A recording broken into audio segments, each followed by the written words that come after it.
Bismillahirrahmanirrahim. Assalamu alaikum, my dear students. This is your maths teacher, Mrs. Anjum Hussain. I welcome you all to lecture number 4, and our today's topic is exercise 1A, question number 4.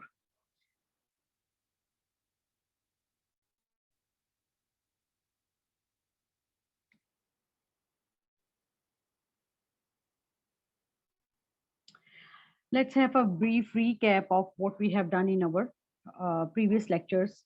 We have studied about the set representation in three forms: set builder, tabular, and descriptive form. We have studied about the cardinal number of a set, which means that how many elements are there in a set. This is called the cardinal number of the set. And we have studied about the concept of square and cube numbers, how we can make them. Square numbers are made by multiplying them with each other twice, and cube numbers are made by multiplying with each other thrice. Then we have studied about the concept of square root, and there are two methods to find the square root. The one is prime factorization, and the other is division method. Then we have also studied about the Pythagoras theorem, and in one of our questions we have seen the elements in the form of the Pythagorean triplets. And in one of our questions, we have seen the increasing powers of the numbers. What we are going to learn today, a brief overview is given over here. We will learn the concept of empty and non-empty sets. We will learn about the finite and infinite sets. You are familiar with these: empty, non-empty, finite, and infinite. And we will see in one of our question concept of this sphere, which is a three-dimensional space, and we will try to learn the difference between the two-dimensional and three-dimensional shapes.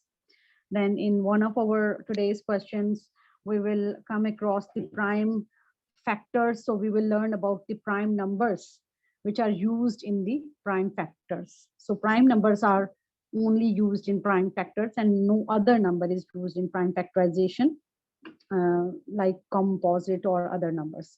The increasing powers of 10 will also be discussed today, as you have studied in the previous lecture about the increasing power of the number 2. So today it will be much easier for you to understand the increasing power of 10 if you have already understood the increasing power of the number 2. So let's first of all discuss the concept of the empty and non-empty sets. For example, if I have a set A, like a set of natural numbers which are negative, or a set of natural numbers, we can say, to make it more easy, natural numbers which are below 1. वो कौन से natural numbers हैं जो 1 से छोटे हैं? ठीक है, तो ऐसा कौन सा, इस सेट की अगर टेबुलर फॉर्म लिखी जाए तो इस सेट में कौन सा एलिमेंट आएगा? Is there any element in this set? Can you say that this set is comprised of any element? So if you think about it, you will come to know that there is no element which is less than 1, and also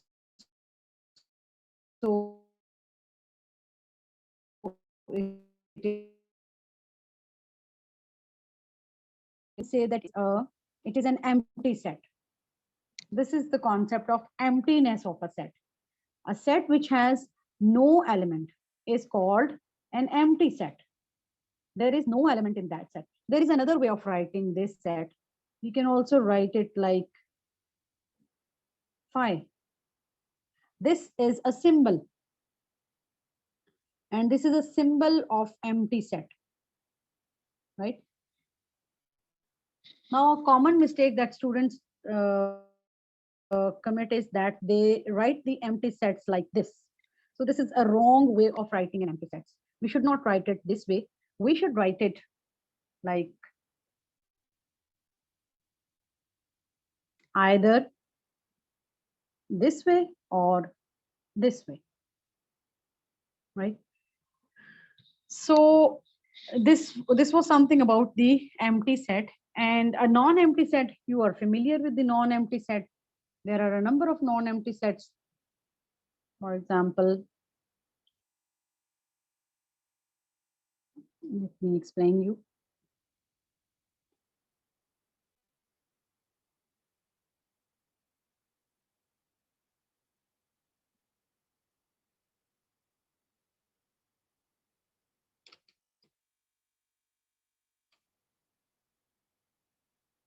For example, if we have a set B and there are some elements in it, 1, 2, 3, 4, 5. Now this is not an empty set. A set having some elements is called a non-empty set. So this is the concept of non-empty set. A set, even if it is having only one element, then it will be a non-empty set. Or if it is having infinite elements, for example, there is a set C, 1, 2, 3, 4, 4, 5, so on. It goes on and on. There are infinite elements in it. Even then, we will say that it is a non-empty set. So this is the concept of non-empty set. Then let's have a concept of finite and infinite sets. What is the meaning of the word finite? We can count the number of elements. Finite means they are countable, right? And infinite means that they are not countable. We cannot count them, right? For example, the set of natural numbers 1, 2, 3, 4, 5, so on. It is an infinite set because we can never count all the elements in the whole natural number set. But for example, if I can count the elements and I can say that its cardinal number is 3. So the number of elements are countable. So this is called a finite set. So finite means we can count them and infinite means we cannot count them. For example, the set of integers, the set of prime numbers, set of composite numbers, set of whole numbers, set of real numbers. These are all the sets in mathematics which are infinite. We cannot count all the elements of these sets, right? Next, we will start our exercise 1A and question number 4. Its part A is that classify the following sets as empty, non-empty, or finite, infinite. This set is given to us and we have to answer it like, is it finite or infinite or empty or non-empty? And the first question is men with good set of teeth, right? So here you can see the difference between good teeth and bad teeth, right? So it's a reflection of the poor hygienic conditions, dental conditions. And so in this set, we have to see how many men in this world are having good set of teeth. Is it a very limited number, or there are so many men in this world which are having good set of teeth? So we can say that yes, definitely a lot of people, they take good care of their teeth, and they have good condition of their teeth. So this set is not a finite set, it is an infinite set. So if it is infinite, it means there are a lot of elements in this set. So how can this be empty? It will not be an empty set, it will be a non-empty set. So we will write the answer like non-empty and infinite. So these are the two answers that we are required to mention and nothing else. And what we need to learn from this, that you know very well, that we have to take good care of our teeth. Part B is that number greater than 104.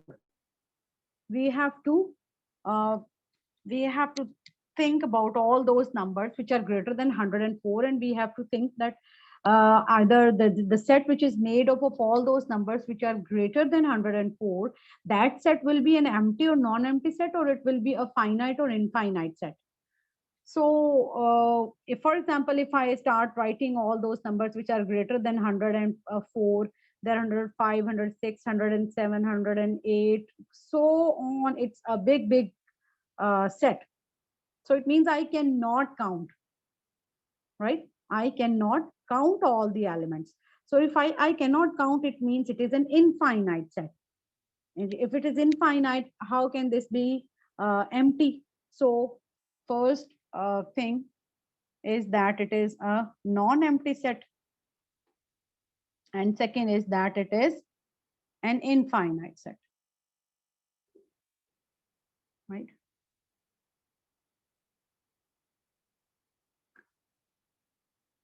Part C, straight lines that can be drawn on the surface of a sphere. What is a sphere? The sphere is a geometrical object. This shape is called a sphere. It's like a ball. When we draw it in 2 dimensions, it is a ball. And otherwise, the actual ball is in 3 dimensions, and that is the actual sphere. Try to learn the difference between 2 dimension and 3 dimensions in mathematics. All those shapes that are drawn over here, for example, circle, hexagon, triangle, octagon, heptagon, square, pentagon, all of these shapes, they are drawn over here and they are called 2-dimensional, that we draw on any flat surface. That's why they're called flat. And that flat will later on, you will come to know that it is called a plane, right? These shapes, 3-dimensional shapes in which we have sphere, a cuboid, a cube, a cone, a pyramid, a cylinder, again a pyramid, a triangular prism. All of these shapes, you can see that they're also drawn over here, but these are the pictures of those real objects. For example, this is the picture of the sphere, not a sphere. So the actual sphere is a sphere which we can touch, which we can handle, which we can feel with our very own hands. And there are 3 dimensions of it, and these 3 dimensions are length, width, and height. But in these 2 dimensions, we can say that there are only 2 dimensions, length and width, right? So that is the difference. The 3D objects, they are the real objects, and 2D objects, materials, they are drawn on the plane or on the flat surface. And mathematically, the set of all the points that are all at the same distance from some given point is called a sphere. For example, if I draw a sphere, and for example, imagine a ball and imagine the very center of the ball. So the distance of all these points will be same from that centre. ये जो ball की जो ऊपर वाली surface है, इससे उससे very inner core में जो सेंटर है उसका सारा डिस्टेंस सेम है. सो इस तरह से इसको डिफाइन किया जाता है, the set of all the points that are all at the same distance are from the from a given point in a 3-dimensional space.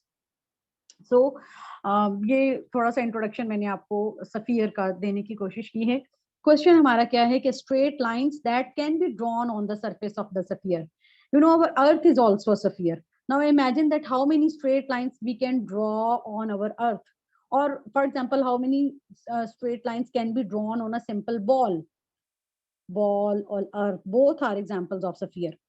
So you can very well imagine that it will be an infinite number, and we can draw a lot many straight lines on the sphere, for example, on a ball or on the earth.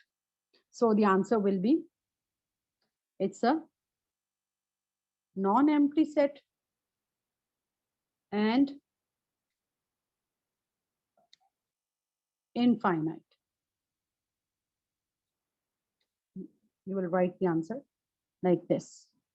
You may draw these objects, or at least you must draw a circle, or you must paste a picture of the ball in front of this solution.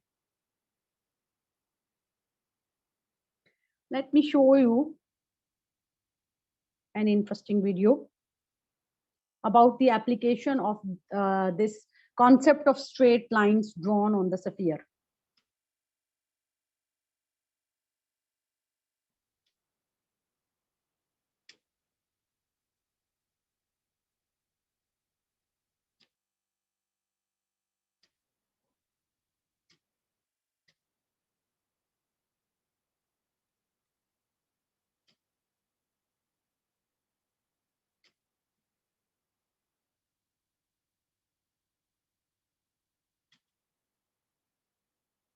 So look what he's doing.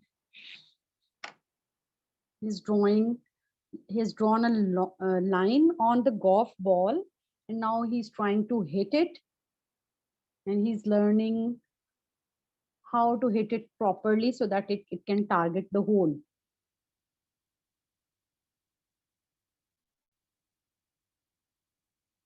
So this is one of the, we can say, the application of what we are looking in our problem, in our question, that where this concept can be used when a golf ball instructor is taking the help of this concept.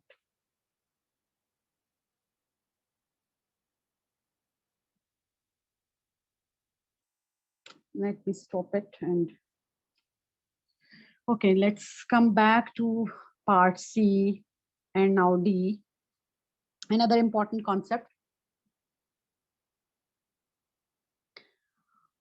We are given set D, and let me choose.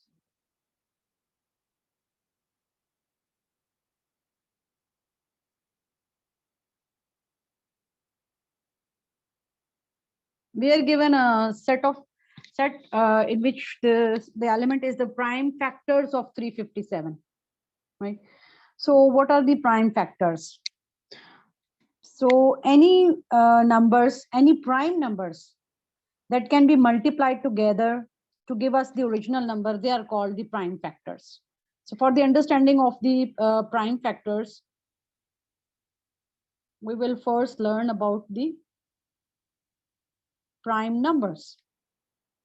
What are prime numbers?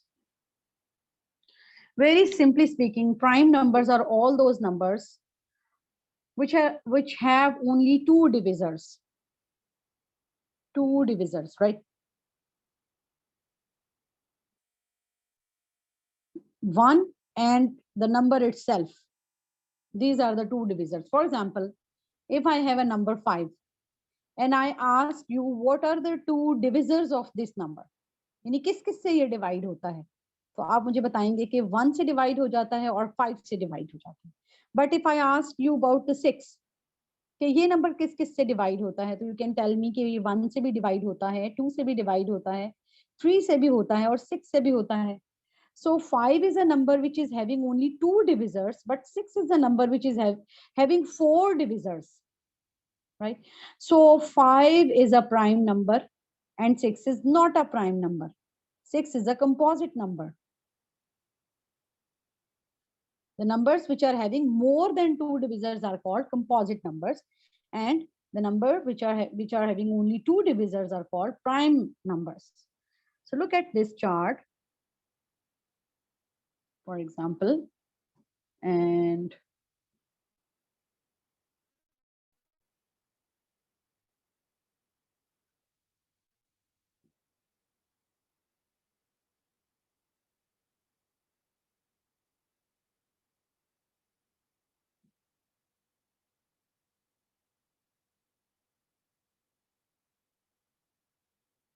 okay, look at these numbers.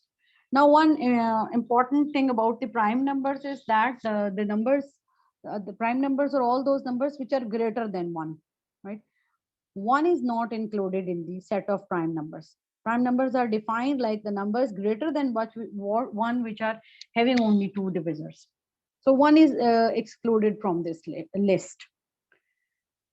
Onwards, we see that the number 2, 3, 5, 7, 11, 13, 17, 19. All of these numbers are having only two divisors. For example, 7 is having only 1 and 7 as divisor. 19 is having only 1 and 19 as divisor. But what about the other numbers? For example, the other numbers are 4, 6, 8, 10, 12, 14, 15. Now look at the 12. It is divided, it can be divided by 1, 2, 3, 4, 6, and 12. So many divisors. So all these numbers which are in white blocks are composite numbers. And all those numbers which are in yellow blocks, they are the prime numbers. And this chart is from 1 to 100, right? So in this chart, you can very easily see the prime and the composite numbers between 1 and 100 and try to learn more things about it. Now come back to the question, right? Let me clear this. So prime factors of 357. Let me show you one more visual. Look at this. You must have learned the process, the method of prime factorization in your previous classes by this method, factor tree. And you were writing it like 36, and then you wrote like 2, 18, and then you were writing 18 as 2 and 9, a product of 2 and 9, and 9 as a product of 3 and 3, like this. So this is like a an arrangement of a tree, right? So what we are doing over here, we are finding all the prime factors of 36. These are all the numbers which are prime, and they are multiplied together to make the number 36. So in prime factorization, only prime numbers are used. That's why I've explained you the prime numbers in detail. And the other method is like this method. You can also do it like 36, 2 8s are 36, 2 9s are 36, 3 3s are 9, 3 1s are 9. So these are all the prime factors of the number 36. So now come back to our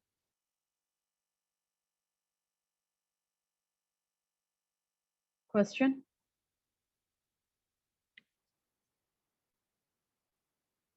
This prime factors of 357.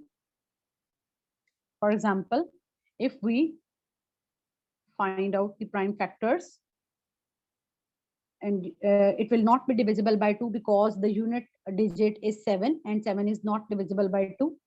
It might be divided by 3. So let's see. 3 1s are 3, 3 1s are 3, and 3 9s are 27. Now this number is not divisible by any other number.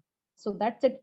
3 and 119 are the two numbers, are the two prime factors of 357.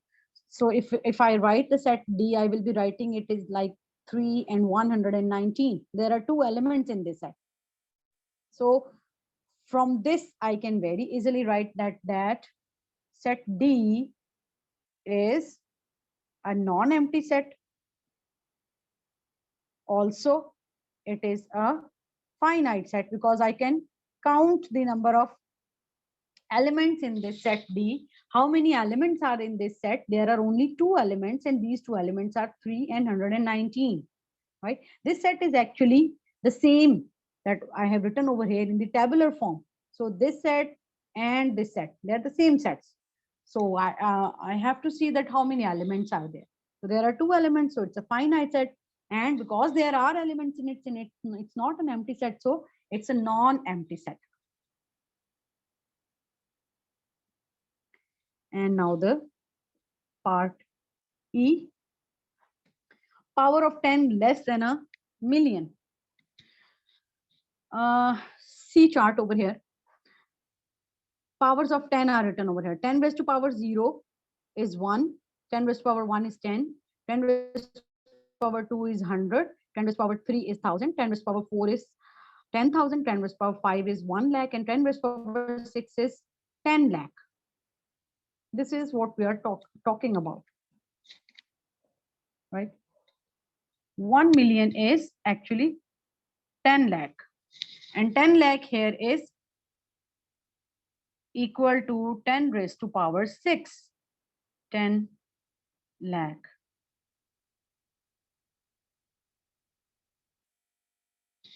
Right? It is 10 lakh.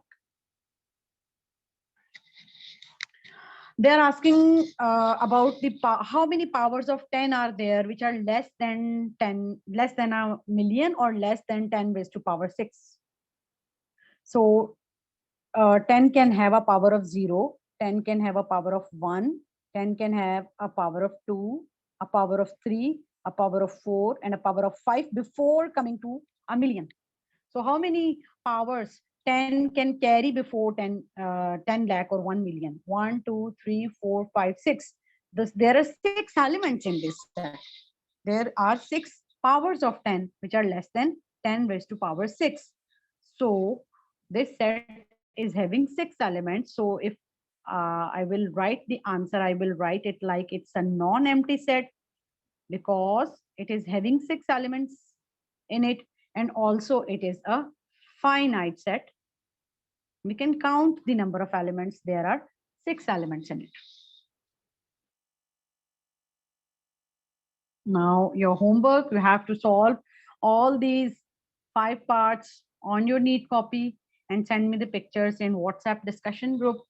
This will ensure your attendance. Also, it will ensure your long lasting learning. Thank you, class. Have a nice day. Allah Hafiz.